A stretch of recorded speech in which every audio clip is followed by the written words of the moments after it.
You ever have one of those days when life just flips upside down?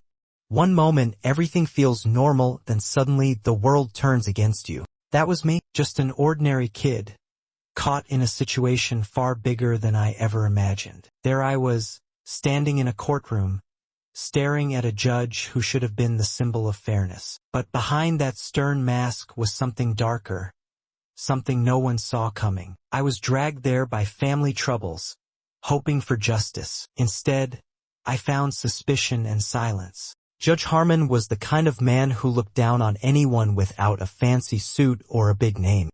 His gavel slammed down harder on us than on anyone else, and his eyes never hid his disdain. But the real shock was what I started noticing. He kept sneaking glances at his phone, whispering furtively with his clerk, dodging key questions. My lawyer warned me, "This isn't just about the law. There's something personal here." The courtroom was thick with tension. Neighbors whispered old scandals, and my heart raced, not from fear, but from a growing certainty that the judge was hiding something. Then, after my family's case took a harsh blow, I overheard Judge Harmon on a phone call. Words like "cover tracks" and "make sure no one finds out" sent a chill down my spine. From that moment, things spiraled. Fines hit us for made-up violations, noise, property, even disturbing the peace. Threatening letters appeared, and some neighbors turned away, afraid to stand with us. It felt like the entire town was watching, waiting for us to break. But I wasn't about to back down. I started gathering clues, photos of secret meetings, recordings of whispered threats, suspicious documents.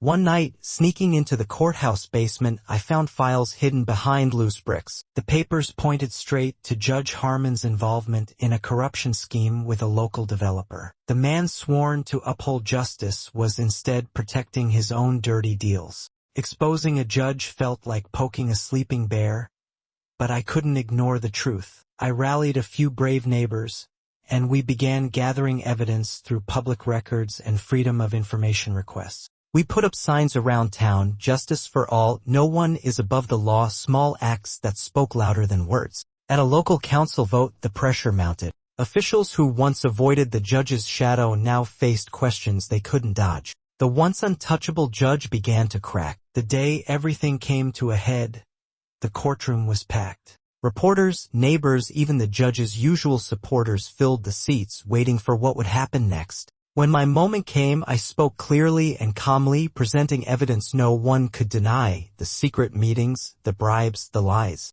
Judge Harmon's calm shattered. The room fell silent, then erupted in whispers and gasps. The council announced an immediate investigation, suspending the judge pending review. For the first time in years, the town breathed a little easier. As I left, I looked him in the eye and said, "No one's above the truth." Looking back, it amazes me how one small voice can shake the biggest powers. The world tries to keep its darkest secrets buried, but courage, true courage, can shine through the thickest shadows. If there's one thing to remember, it's this: justice isn't just for those in robes or suits. It's for anyone brave enough to stand up. What would you have done if you were in my shoes?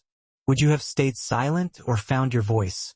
Comment "Justice served" if you made it this far, and share your story of standing against the odds. Because sometimes, all it takes is one light to break through the darkness. Thanks for listening. Stay brave, stay curious, and keep fighting for what's right.